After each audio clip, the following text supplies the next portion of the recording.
Hey, Casper, what brings you here? Would you like to learn about Mm. jobs today, or are you tagging along? Oh, I was checking up on call to see if he was not slacking off. Awesome. Neojex, thank you for being here. Happy to have you. I think you're on mute as well today. No, I can't hear you though. Oh. Um, all right, so let's start. Let's start with this. So today's theme is finding your true calling, and I will take it up with this memento mori. So this is basically um, just for us to remember that life is short and that we don't have infinite time, we don't have infinite hours on this earth. And it's important to have a good life, enjoy it while it lasts, and to make decisions that will lead us to make the most out of it, hopefully. And so it's just a little shocker to start with because the moment we were born, we started to die. We are all dying in this room right now, a little bit more. And so, what we do with our time, I feel, is extremely valuable. And that's often one of the important variable when you're choosing a career. It's going to define from year 20 to year 65 approximately of your life. So that's 45 years. You really want to make sure that those 45 years are not invested in something that you despise. Um, so memento mori, remember that you will die. And then what do our parents tell us about this entire career thing? What do they tell us about living a good life? Well, they tell us go on the beaten path. There's a recipe to that. Go to school, find a job, save money, get married, buy a house, have kids, buy a second car, buy another garage so that you don't travel so much. Then get a dog because you feel lonely because the kids have left. Retire and then die much sooner than you expected with regrets because you've just been following that recipe. You've been baking the cake according to the recipe and not necessarily making decisions for yourself. I'm not saying this is bad. I mean, if you feel comfortable with structure, if you feel that this is right for you, wonderful. I'm just saying this is traditional. This is what we've been all taught, and this is what a lot of people go through. I guess the only part that is bad with that is if you die with regrets. So if you manage to go through all that and not have the regrets, you're all good. That's fantastic. Right? But that's the beaten path. So when you're on the beaten path, you don't have to struggle as much, maybe because you can just walk there and you don't have all kinds of glass blades cutting your legs and kinds of stuff. Um, but it could also lead to this. It could lead to the fact that you have just been following the process, and now you end up in a job where you are there physically, you are at work, but not necessarily in work.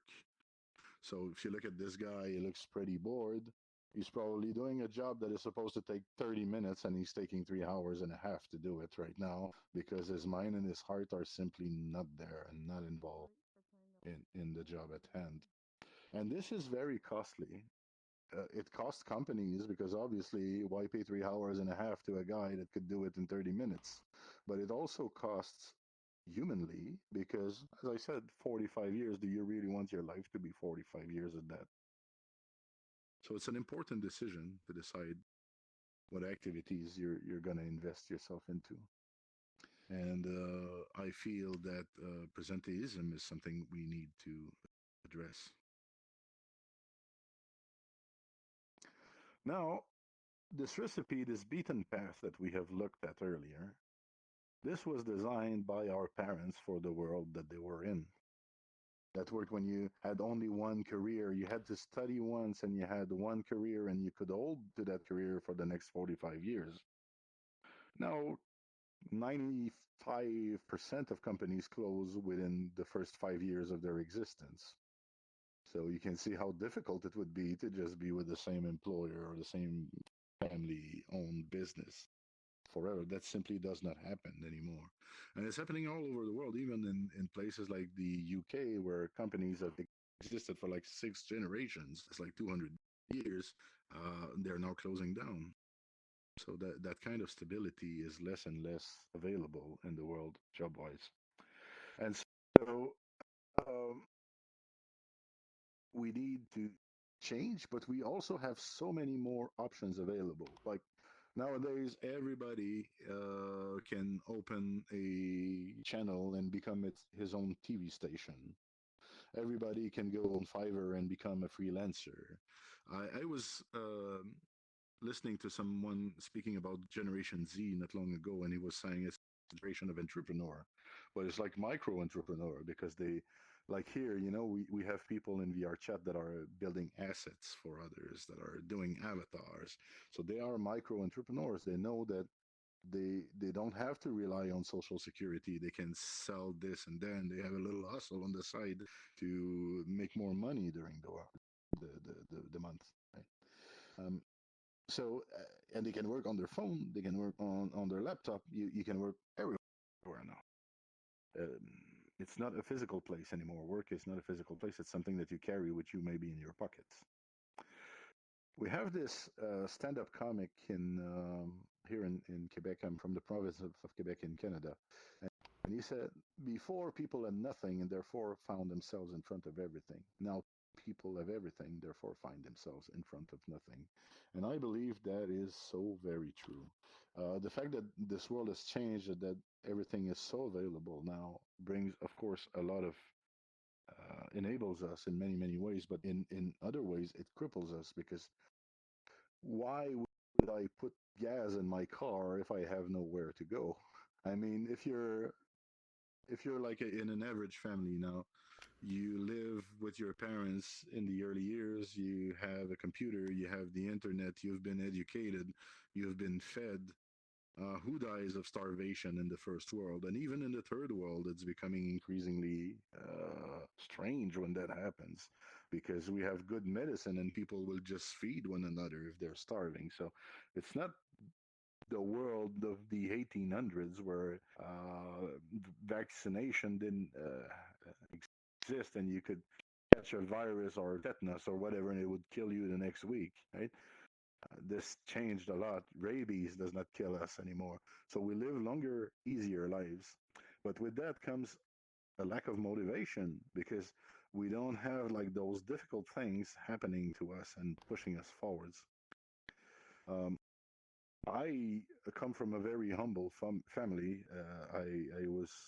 I mean, we were born in a very poor district, but in that district, we were probably more poor than the average Joe there.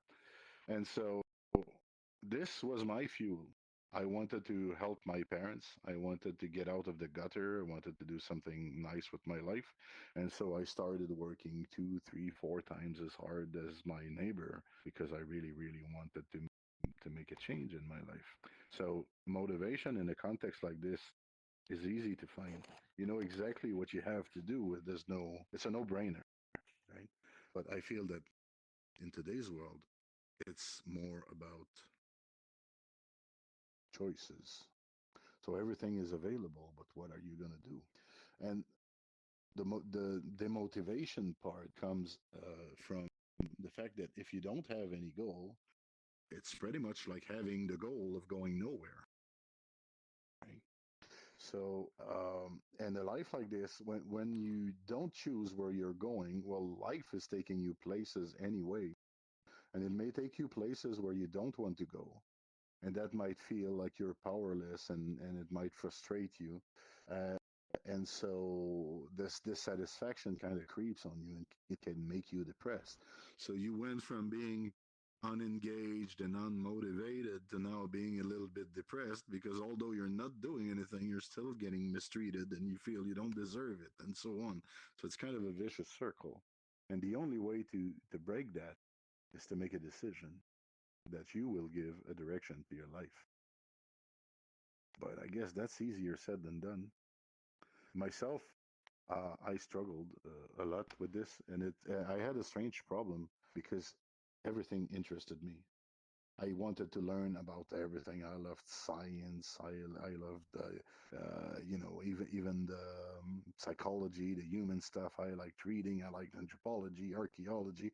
I mean, I worked in I cleaned offices, and I didn't dislike it. I could have gone and kept cleaning toilet if I had to. It was not a problem for me. I could have cooked. Every job was just fine as long as they treated me fairly and paid me well. I could have gone anywhere. So I had a lot of struggle trying to find what I would study because I felt like everything was kind of equal and nice. And I ended up not choosing. I ended up becoming somebody that is a jack of all trade, basically, in my field. Uh, and that was difficult because for a long while I felt like I belonged nowhere. I felt like everybody was able to find a career and not me. I was feeling like they could all raise at 6 o'clock in the morning and do their long day and then be back and be satisfied with it, and not me. I felt crippled, disabled, and like really a misfit. And then I realized something super important. I realized that I was trying to fit myself in that hole there, but I had never looked at the shape of my own puzzle piece.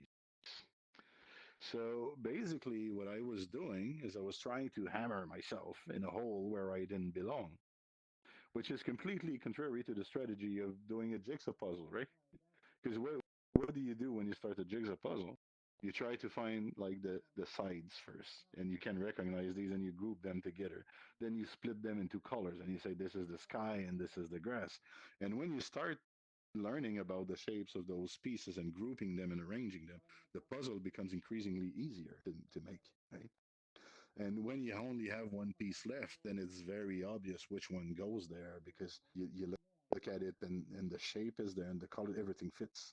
So it's pretty much the same thing. Life is like this big puzzle where that we need to be part of, but we are never explained who we are and how we fit in it. And I guess today's workshop is pretty much having that conversation, thinking about how we belong, what's the right place for us. And it leads to changes. For example, I was not good at raising early in the morning. I never was. I had melatonin deficiency from very early on, and I started having insomnia at the age of 4 years old. And so I could not kind of go by the default schedule that everybody was. It was making my life miserable because I would go to work on 2 or 3 hours of sleep every day when I did sleep. So one thing I started to do when I recognized and accepted that I was that kind of puzzle piece, the type of puzzle piece that doesn't raise early. I stopped looking at 9 to 5 jobs, and I started looking at those who had flexible schedules or those that I could work at night or in the evening. And immediately my quality of life improved extremely.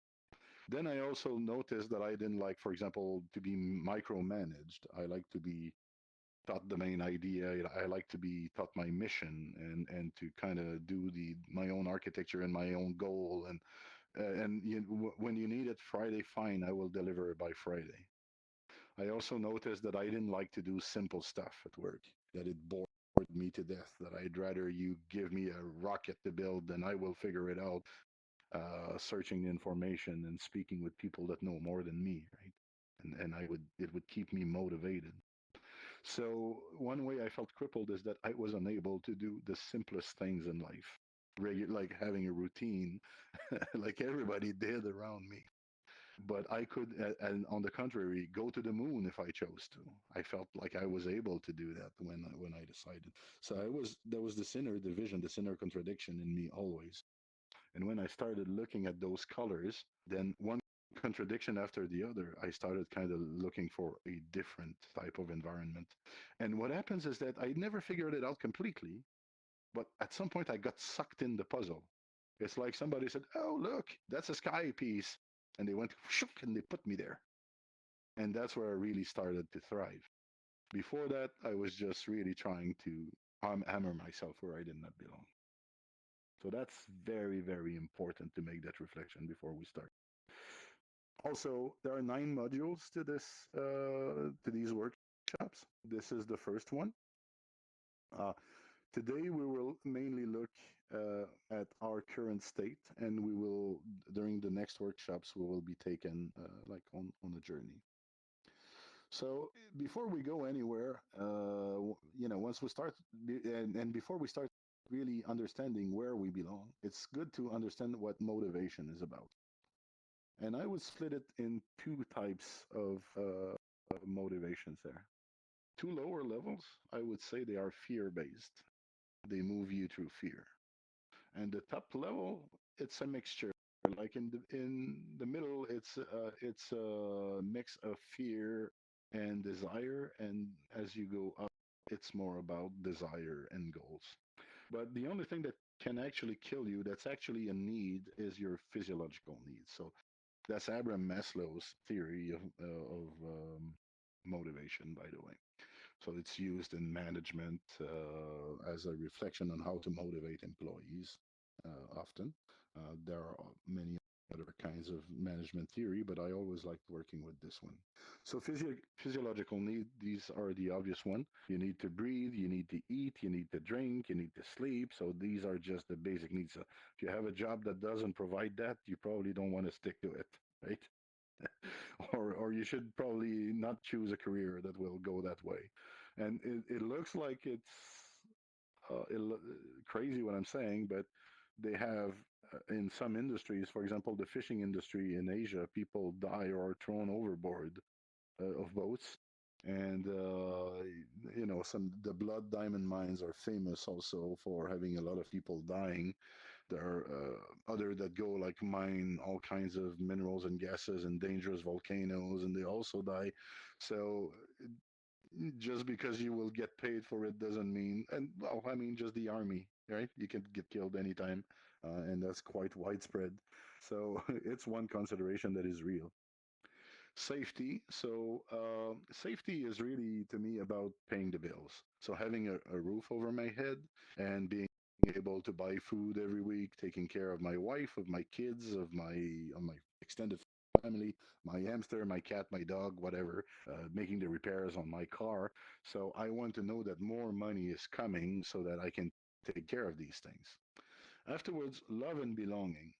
And so what's really, really interesting to me in this pyramid is that it kind of starts with the fear of death. Like if you don't provide me with my physiological need, oh, hey, don't do that. Sorry. if you don't, Oh, sorry, if you sorry. don't, You're like pointing a lot, and I'm trying to figure out if you're pointing at some. oh yeah. So yeah, no, I'm pointing at this here. So I'm saying physiological needs. If you don't get them, you will die. So basically, what moves you in terms of motivation is the fear of death. At this point, you want to eat. You're kind of ready to kill, even if you're starving, you will do whatever is necessary to eat or to feed your child, for example.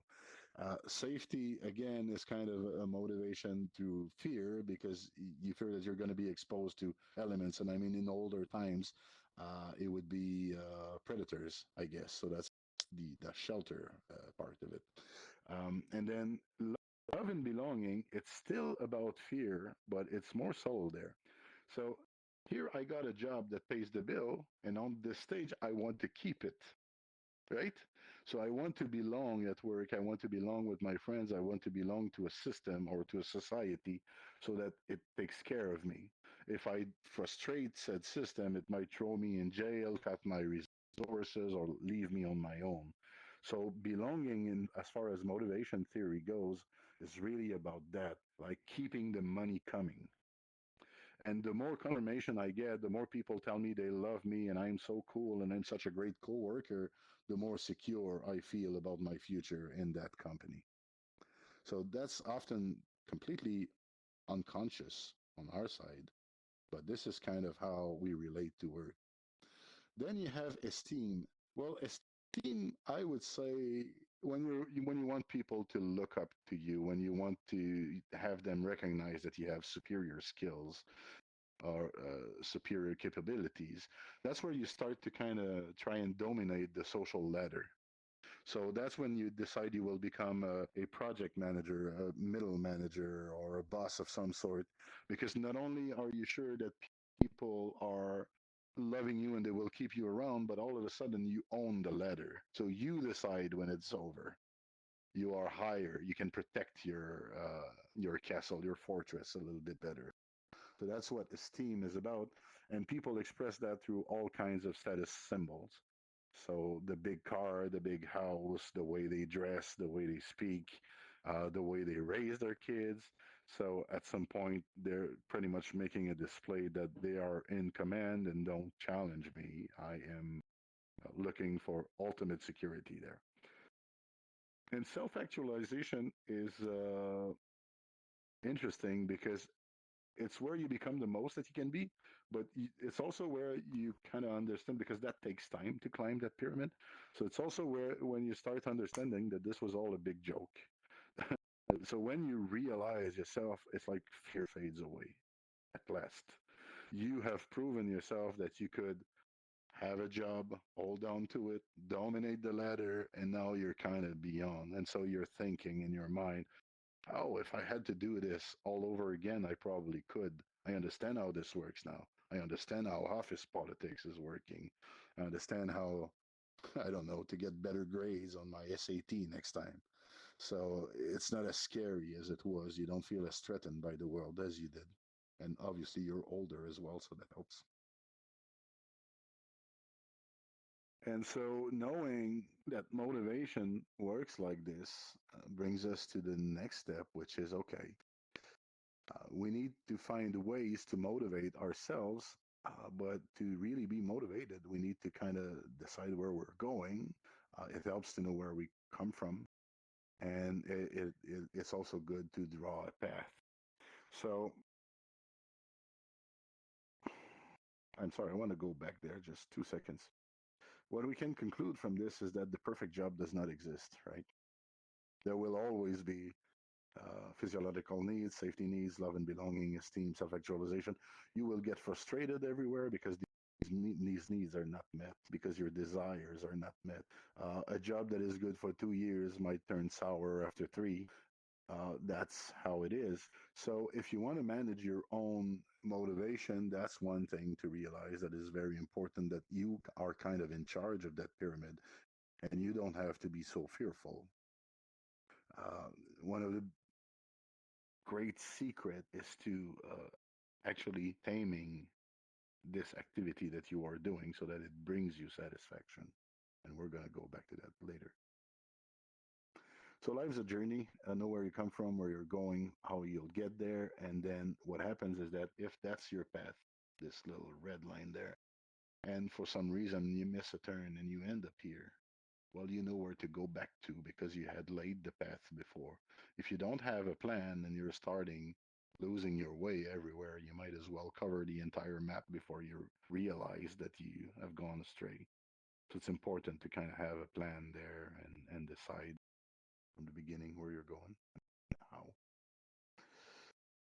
So if we start by looking at where we are now, some of you might be familiar with the SWOT analysis. By show of hands, how many did a SWOT analysis before? I think No? I did once. Okay. It's very simple. Very, very simple. You can do that for whatever. It can be a project of yours that you're trying to analyze, but let's do it for ourselves. So, what are my strengths in life?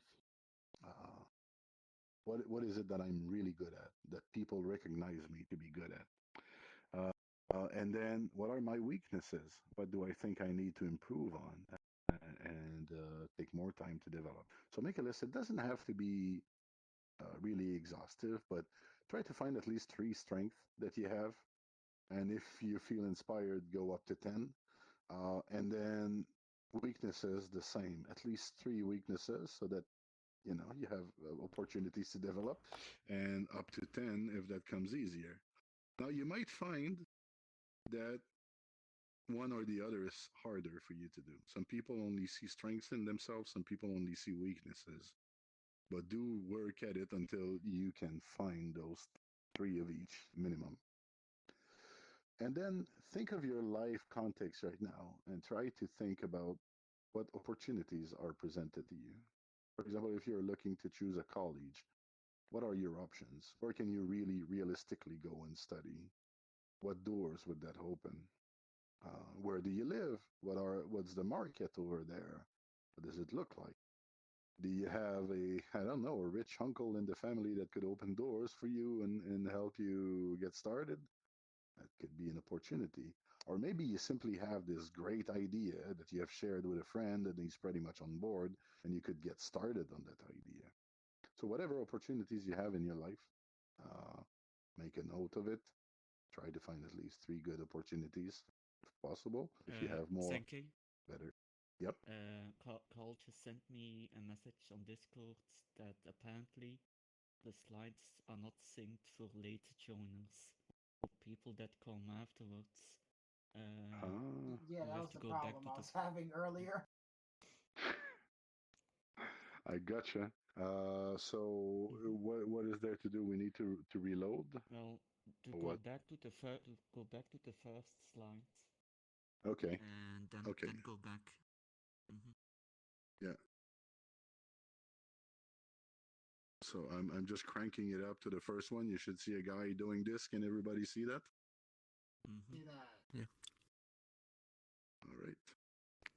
That was slide one, two, three, four, five, six, seven, eight, and nine. And that's where we were. Everybody can see SWOT analysis slide now?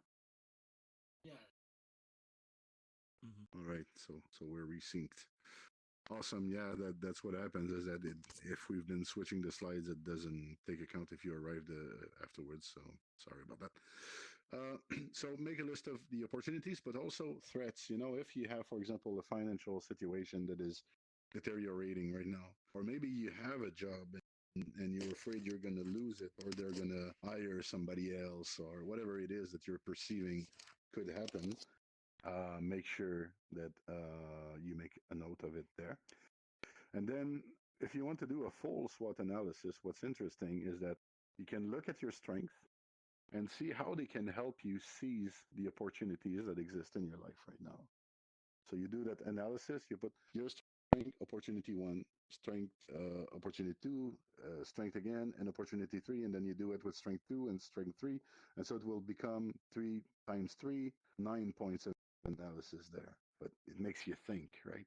And you do the same by crossing it. So, how can your strength reduce the threats in your life right now? So, same analysis, you will end up with 9 points there if you did three of each. And then you do the exact same thing with weaknesses. So if you multiply the weaknesses with the opportunities, you will see that there are some opportunities that are more difficult for you to get because you're a bit ill equipped to do a good job. And at the same time, you can cross your weaknesses with the threats, and that's like the no-go zone. Like don't try to avoid that as much as possible because if you're weak and this threat realizes itself, if that risk happens, you're pretty much defenseless.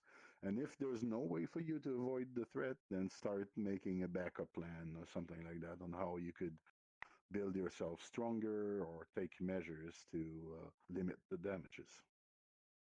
Does that make sense so far? Yeah. I'm on.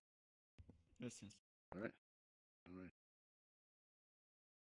So that's good, but that's just for a little overview of where we stand right now.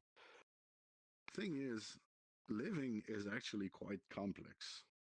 We we feel, our lives are integrated, so we don't realize just how many balls we're juggling at the same time, and it's a lot. In our lives, we have several roles that we play. You are your own person, and that's one role that you play. But you're also the child of someone.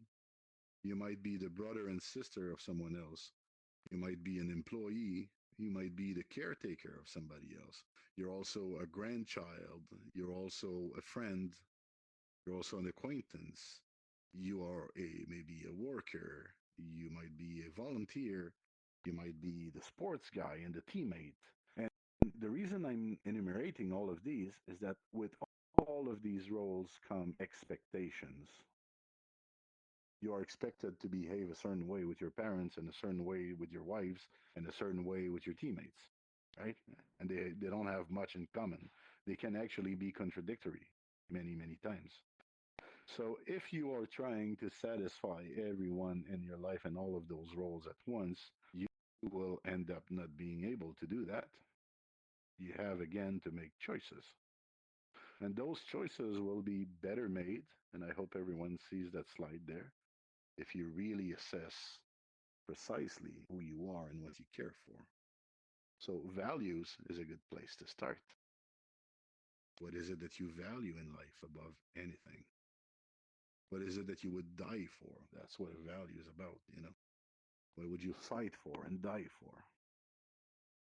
That's something that's very important to decide. Now, what are your skills? And it's funny because early in life, we don't really decide what our skills are, they just happen. If your dad was a mechanic, maybe you learned to fix trucks in the backyard with him, just hanging with him. And if you were alone in the basement with only a computer to play on, well, maybe you're very good with computers now. Um, so your context pretty much decides what skill set you will be starting your life with. And then you pursue passions and interests and you start being hired somewhere. Then you have your needs. So, what are the actual needs? I mean, if you are in a very, very rich family, maybe the needs of the family would be for you to become a lawyer or a judge or an accountant or something useful to the family's patrimony. So maybe that's a need of the family. If your family is very poor, maybe they need you to help with the rent as soon as possible or to provide food. If you have somebody sick, maybe what they need is your time. And so you have the needs of your environment and you have your own needs. But we saw what our own needs were about earlier, right? So basically, we all need security and we desire all kinds of confirmations that our security needs will be met. But that's pretty much it. What we are mostly looking for in our lives is pleasure. Most of us are moved by an unending quest for pleasure. And we tend to think that us looking for pleasure is us looking for fulfilling our needs. And that's simply not true most of the time. So you have to be clear about that. What do you really need as opposed to what you like your interests and your desires. And I'm sorry, I cannot read that thing. Motivation. Oh, yeah. So, yeah, so your desire and your interests kind of work together to move you in the direction of those pleasurable things that you want to do. Now, pleasurable things are not at all a bad thing. They are actually a good fuel. If you want to become very good at something, it really helps that you like it, right? So if you can find those passions early on, and if they are compatible with your needs, your skills, and your entire environment, well, that's a good place to look at. And then there's another circle around which kind of makes it broader. So one that is very important is the personal responsibilities. Um, I tend to keep my circle of friends small because I consider that everybody that walks in my life, I am a little bit responsible for them. And I like them to be well cared for. So if you feel that kind of responsibility towards people, obviously, if you have 75 of them around you, you won't get to do what you like often. A lot of people complain when they have their first kid that they don't have a lot of intimacy, that they don't go out anymore, that they don't see their friends anymore. So it just goes to show that the impact of personal responsibility can go very, very far. The more responsibility you take, the less personal freedom you might have for a while. Or you could decide to integrate. And that's one thing that is very important as well. There's no such thing as a life work balance. Your life is not compartmentalized like this. You don't have several lives that you can put in little boxes. You only have one life. So the real challenge when you're choosing a career is what are you going to choose that is going to make all of that work together. And so you extend it to your personal relationships. You think about your health as well. So we were talking about those dangerous occupations earlier. Obviously, if you have some special health challenges, or you think that this job will I don't know, let's say you pick up a job at Kentucky Fried Chicken and you like fried chicken so much, you think, oh, I'm going to have a stroke if I work there because I'm going to be eating all of that chicken every day. Then stay away by all means, don't wreck your health for an occupation. Leisure activities, you need time to do them still in your life as well. So you need to think if you're going to become a manager, how much time will you have left to for your leisure activities, for example. Spirituality, I think, is relevant in terms of meaning. It's nice to be doing fun stuff and to be making a lot of money, but if it's not meaningful at some point, if it doesn't help the rest of the world, if it doesn't help you develop yourself, after a while it gets old. And then we have our financial responsibilities. So these are the acquisitions that tie you up. You buy a car, you're going to pay it for 10 years. You buy a house, you're going to pay it for 25. So make sure that the lifestyle that you want and the assets that you want are also compatible with your job. If you have a job that you have to travel all around the world, what do you need a house for? Maybe it's later, the right time to get a house. And then goals and priorities. So that I guess they spun from all of this. At some point, you start making a plan and deciding where to go. I'm gonna just skip that. But if I was to ask you, like today, how do you really feel? Like you are in a certain situation right now. You are considering choices. You might have a job, you might not. How do you feel emotionally about it? Are you good? You think it's sad? You think it's dry? Are you numb? Are you angry at what's going on? Are you happy about it? There's a feeling with whatever situation you're living through right now. And so make sure you find that. And intellectually, um, years ago, I'm a high school dropout, by the way, and many years ago, I dropped out of school and I met with now he's a longtime friend. The guy was an engineer. He owned a company, and we were having this chat. And I said, "Oh, I don't really care what I'm going to do." He said, "No, you should." He said, "Because you're smart." And I know smart people who ended up in very dumb jobs and they're very unhappy because they feel super understimulated. So it's like if you've seen Goodwill Hunting, the guy is doing maintenance, but he's actually that mathematical genius that solves the equations at night on the boards. So obviously he gets a better kick out of math than out of mopping. And that's a reflection you have to make there. Is the level of challenge, of intellectual challenge in that job adequate for me? Some people just don't like it as well. People like I know people that don't like responsibilities. They don't want to be engaged at work. They just want the day to be over with so that they're back to what they really enjoy. So if you feel like that about work, that's also possible. Physically, that relates to health, I guess. But if you have physical limitations, if you're short of breath, there are certain things that could happen to you that could prevent from doing some careers. Let's be realistic about that. But also look at your situation right now. Are you taking care of yourself physically? Do you plan to do it? And if so, what needs to change? Right? And then socially, are you a loner? Do you like contacts with people? Well, it's different also to be a loner by choice and to be lonesome. So it can be very pleasurable to work with people. It can also be very draining. It's actually both, I guess. But you decide what is your path there, and that's going to help a lot. And then you can start thinking about what Somebody's changing the slide again. Are we? Did we lose the syncing? I didn't Do you all see the icky guy right now? Yeah. know. This fighting your guy.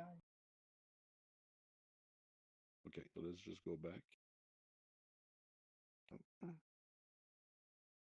Okay, so I think I was pretty much done. Oh yeah, just one question there. If you could change anything in your life right now, what would it be? And that's a very important question that you can ask yourself.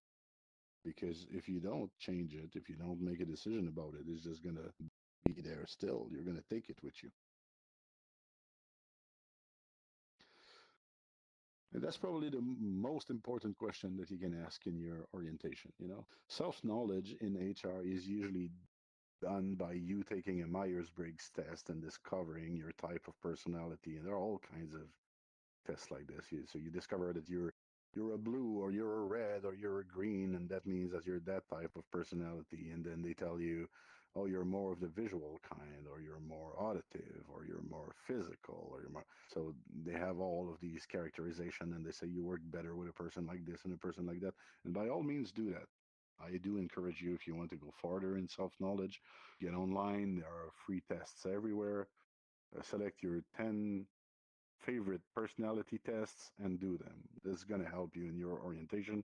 It's going to bring some insight to you. But don't swear on them as if they were the Bible, because most of these tests are flawed. Most of these tests are a snapshot. That's the main thing. They are a snapshot of who you are right now, but you are not a static being. And just because you're an INTP today doesn't mean you will be an INTP in 15 years. Your outlook on life and everything will change. So they are good to take a snapshot, but just don't believe it like gospel. A much more important question is, what is success to you? And I would like to make that an open question. Can somebody tell me what success is?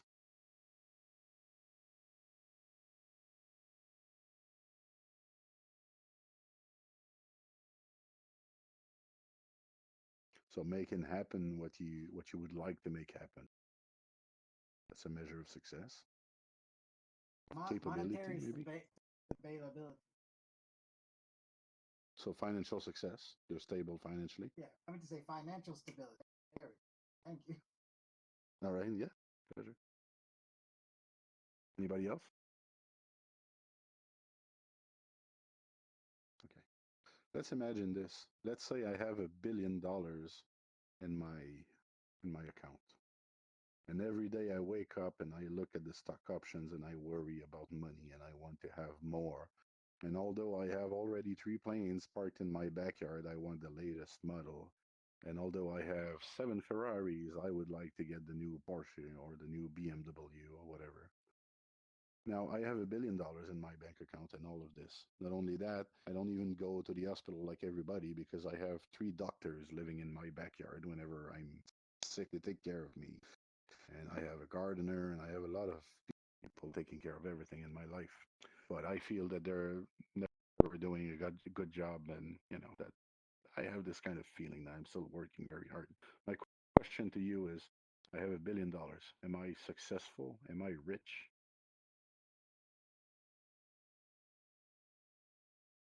I feel like I you're would rich say in the no. monetaries, but not like, in other aspects.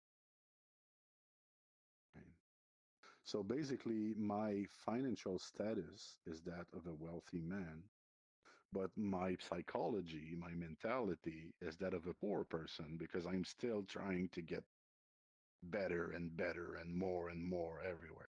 So that's what I call the poverty mentality. When you feel like you never have enough, when you feel like you never have anything.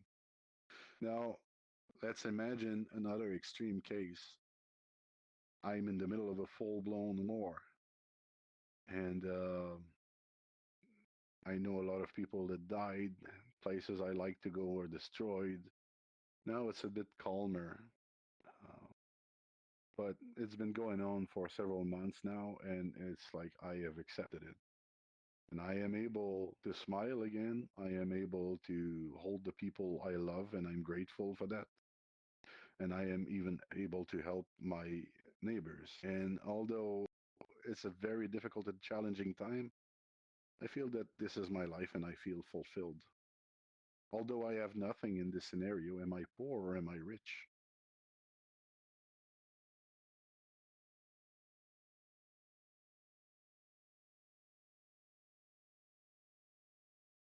I'd say it's the opposite of the previous mentality. You're probably rich in terms of the psychology field, in terms of mentally, I would, but monetary wise, you're poor.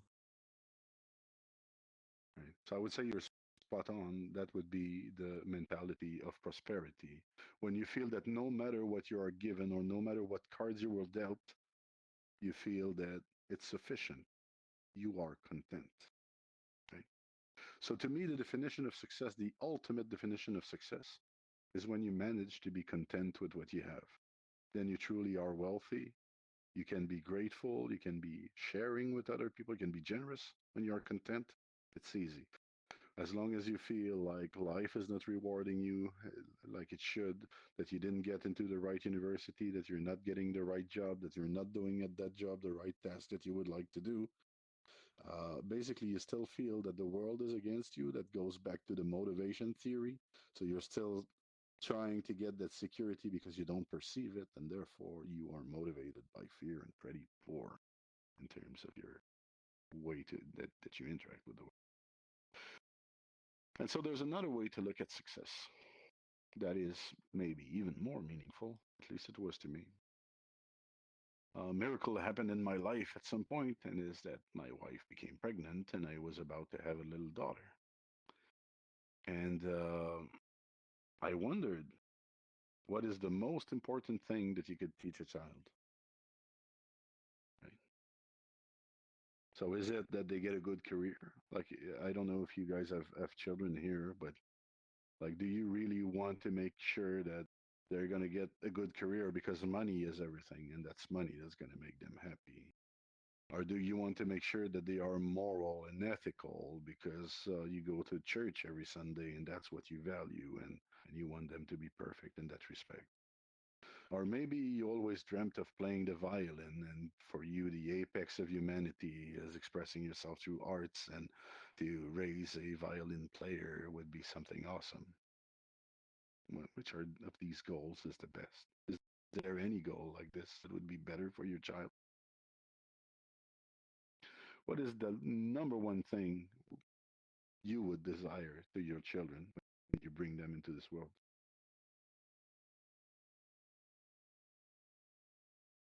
Bingo.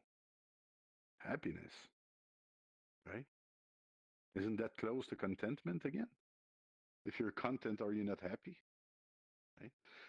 So we are being told by TV and by everyone around us that success is having money and traveling and having lots of friends and looking good and eating good and all kinds of things. But there is so much in the world. Remember the guy that was full of sticky notes in the beginning? There are so many options that it's not satisfying. It's not rewarding. We often tell people that me coming from my background, I dreamt of having a house. To me, the symbol of success was having my own house. And I had to do so many things to get that house, and I've done them. But when I signed the paper and put my name in there on the deed, I felt dry. I felt nothing. I said, "Oh, so now this paper is signed," and I don't know. I think I was expecting fireworks or something extraordinary to happen, Like but no, confetti and all that. yeah, maybe some people hidden behind the sofas would jump in and say, "Hey, you got a house." No, nothing like that happened. It was a very dull experience, to be honest. And by the time I had the house for 1 week, it was not a big thing anymore in my life. And I remember that I felt demotivated for a while because I didn't know what was the next thing I should run after. Right? I had been running after this house for the first 20 years of my life. So I didn't know what to do next. I had to readjust and make a new plan. And that's how I think material possessions that we pursue are. Jim Carrey, the actor, some people say he went nuts, but anyway, there's this quote I like about him. He said, Oh, "I he was always hope, that way. Yeah, one way or another, he's nuts. I would agree with that. But he declared that um, he wished that everyone would get everything that they ever desired, so that they would see that that's not the answer at all. And I believe that the answer is closer to that. True success is contentment, happiness, and everything. So the main message I'd say of this workshop today is don't look, because I remember very well when I had orientation courses in school, they would bring us those books, and you had all the occupations in them, and you would see an advisor and everything, but everybody did the same thing. We would look at like the salary tables, and we would like take our top five from the most rewarding jobs, thinking that this was the solution. And a lot of people went in those ways, right? But how do they feel? Maybe they develop the wisdom in those high rewarding fields, but maybe they feel very dry at this point. So my message here today is that make sure that you understand what kind of puzzle piece you are. Make sure that whatever career you're going to choose fits with that, and make sure that you see already a possibility of you being content and satisfied and happy. And if you don't see that possibility anywhere, the problem is not the job market. The problem is your attitude about your occupation, probably. So this, as I said, prosperity versus poverty mentality. That's the thing you would need to work on before you can be satisfied anywhere. But define very well what success is for you, and a little exercise that I like to do, and it's going to be farther. Okay. So, one way to get there is finding your ikigai, which is a Japanese technique. And basically, ikigai translates to like sustainable meaning, if you will. And it has four ingredients. So, what you're good at, what you love, what the world needs, and what you can get paid for. And you see there what they've done. So, if you are doing what you're good at, and that's also what you love, then you are, well, it's over here. So you are satisfied, but you might feel that it's kind of useless. For example, if you like building, I don't know, miniature train stations, and you do that all day long, it's nice and you enjoy it, but you're not contributing to the world. So you will get that feeling of uselessness at one point. If you're doing what you're good at and what you can get paid for, you are comfortable, but you feel empty. Like, okay, they pay me for that skill, but what do I get apart from money from it? Actually, instead of emptiness, I would say you feel used when you're in that space. Like, oh yeah, and they want me around just because of my skill, right? And that's all they care about paying. And then, sorry, I move around a lot. It's because I'm not seeing very well. So, if you do what you love and what the world needs, then you have delight and fullness, but no wealth.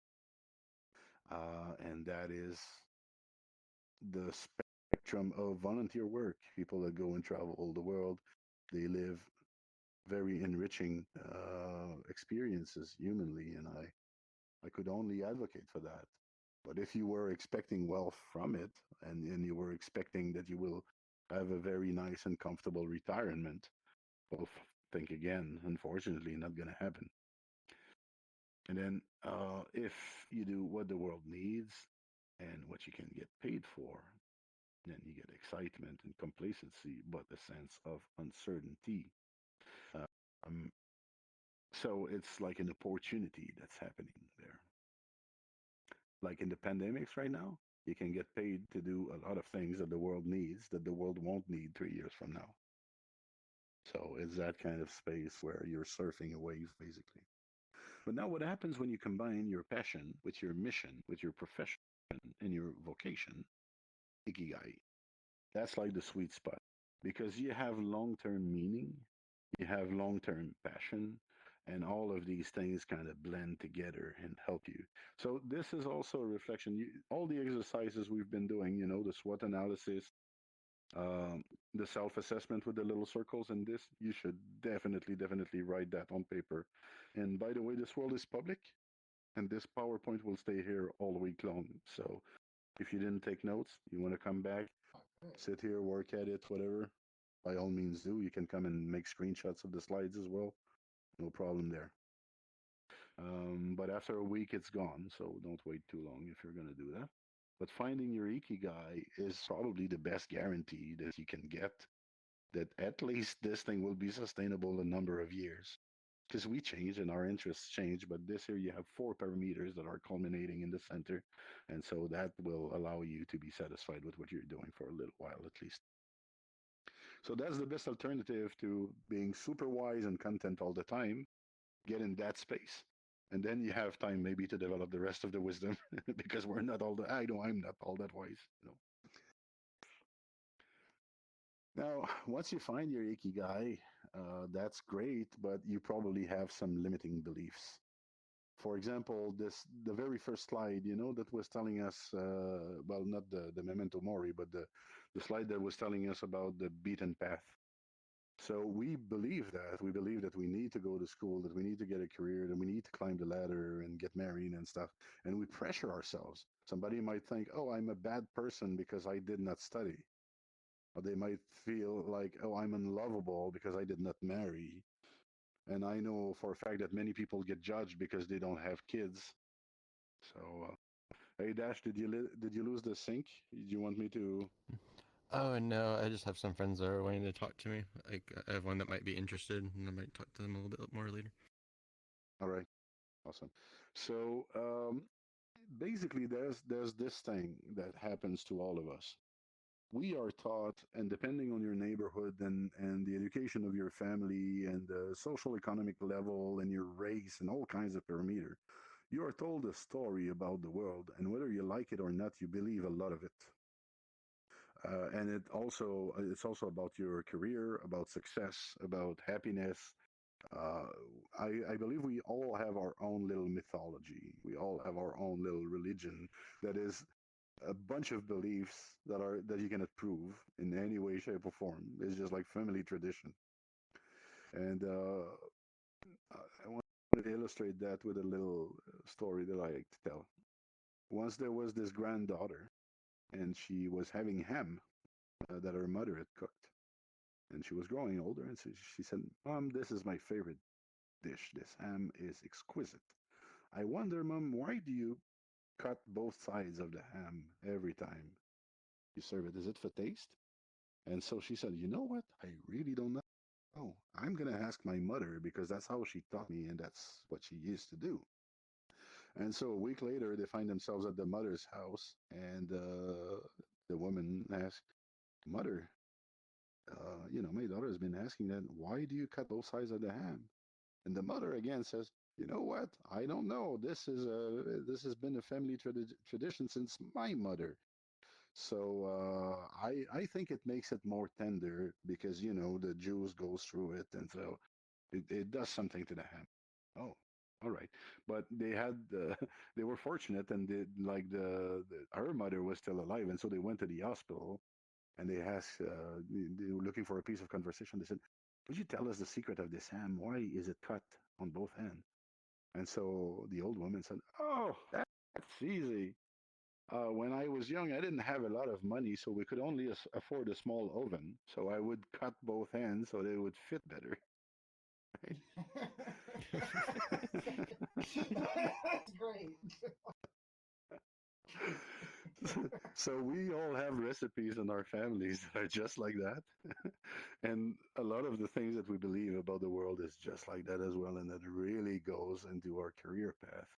So, lesson one, forget everything you think you know. It's bull. Most of it, it's bull. And you know what? If you're operating from what you know, you're like a record. You're playing the same song over and over again. You have ceased to use your intelligence. Intelligence is the capability to face a new circumstance in creative ways, right? You see something you have never seen before, you go think 5 minutes and you come back with a solution. Maybe it doesn't work, you try another. That's intelligence. If you have a predefined response that you apply to a stimulus, that is by all means not intelligent at all. That's just a reaction. So If you want to unlock your potential, unlock your intelligence and your creativity. Drop all that automatic stuff and those that programming that's been given to you and do the same thing. Forget everything others think they know. Because people are going to try to advise you. They're going to try to tell you, go to that school, go to that place, work there. Why don't you go and put your money here? So it's everybody's business what your life will be about, basically, for a while. And I know, I think it lasts a lifetime. There's always somebody who wants to advise on this. Um, Wipe your slate clean. Give yourself the chance to build a new life.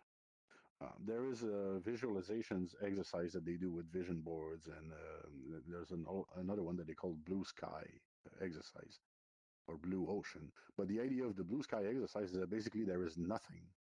It's just blue, and you can paint whatever you want on it. So do that with your life.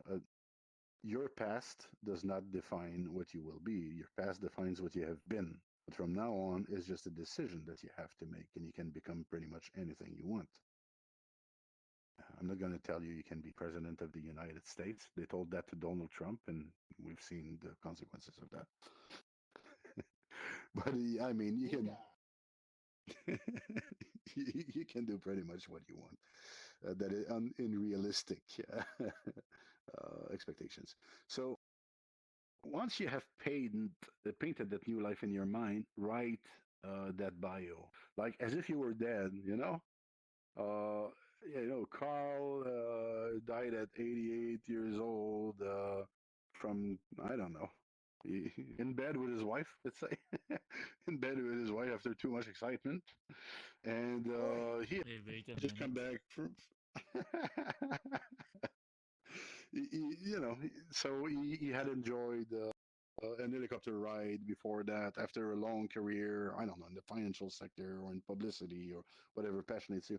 But write your life story already. How do you want it to play out? And that becomes your vision statement. That becomes what you have a 2, 3, 4 paragraph. It doesn't need to be very long, but do take the time to think of these different phases of your life. What do you want to do as a young adult? What do you want to do as maybe a guy that's living with a family? What do you want to do when you retire? How do you want to die? How do you want to relate with people? So ask yourselves these questions and start building a vision for yourself. It's much easier to get somewhere where you know where you're going again. So that's the beginning of that. And then once you have that vision clear, look at it and think, what do I need to achieve to get there? And turn that into a list of goals. Now, why is that important? Is that if you don't write a dream that you have as just a dream, the minute you write it, the minute you start visualizing it, the minute you start planning for it, it's not a dream anymore. It becomes a project, right? So, and there's something about writing it that's super, super important. And if you do only one thing today after this workshop, that's this slide. Write a list of 10 goals based on your life vision. And I don't even want you to read it again. You can keep it, you can work at it, but if you were to just write your list of goals, fold the little paper, put it in a box, and forget about it for 10 years, you would open that thing 10 years afterwards and you would notice that 80% of your goals have been achieved. I've done that personally. That's been advised to me in the same way, and it does work. And I had crazy things in there, like I wanted to speak at least 4 languages, and I had done that in the period I wanted to have traveled to such and such place, and but I had completely forgotten about it. And I found the little paper, and most of it was achieved. So that works. And the reason that it works is that it forces you to think about it. It forces you to make choices of what's going to go on that paper and what's not gonna. And as you do that, it's like you're drawing the path in your brain. You're basically starting to program yourself towards that vision. So do this now. And that's our homework for today because we're not dead yet. Although we are all dying, we are not dead yet. And so we want to really, really know what we're about, what direction we're moving to. Let's find our vocation. And next workshop, if you guys are back, I'm going to teach you how to select the right career, know everything about it, and I'm going to help you figure out how to climb that ladder as fast as you could ever possibly do it. All right? Questions, commentaries, anything? That's the last slide.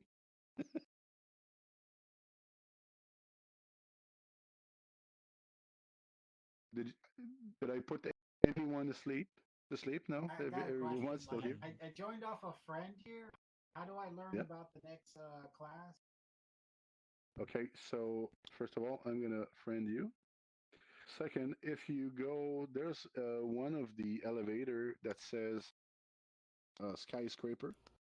If you get there, you will see outside there are posters, and there is a poster with the Discord address. You can screenshot that and join us on the JobCon Discord. Yeah, okay. Yeah, I'm also interested on the next meeting. Well, actually, I can take you in the to the poster if you want to get there. We Okay. can all go together and close like that. And obviously, for those that arrived late, this is like these trainings that we're doing right now are to help people prime themselves for JobCon. So we're bringing 500 of the best employers in the world in this VR space in this very building. The booths are going to be over there, and so we're expecting about JobCon. yeah. We're very hyped about it. That's something we're trying to do to help with the pandemic. And so we got a team of 20 people working on this right now. Carl is our main designer. Everything that you see here, Carl has designed. And he's doing a great job. But we're very excited about it, and we hope you'll be there. So these little workshops are also to help you get the most out of it. And so thank you for coming. I really, really was not expecting that many people today. So that's awesome. All right. So you want to go and check those posters? Yes. Awesome. And if you have questions about anything, yeah, you can connect with me. Hello. Hey. This is for like some type of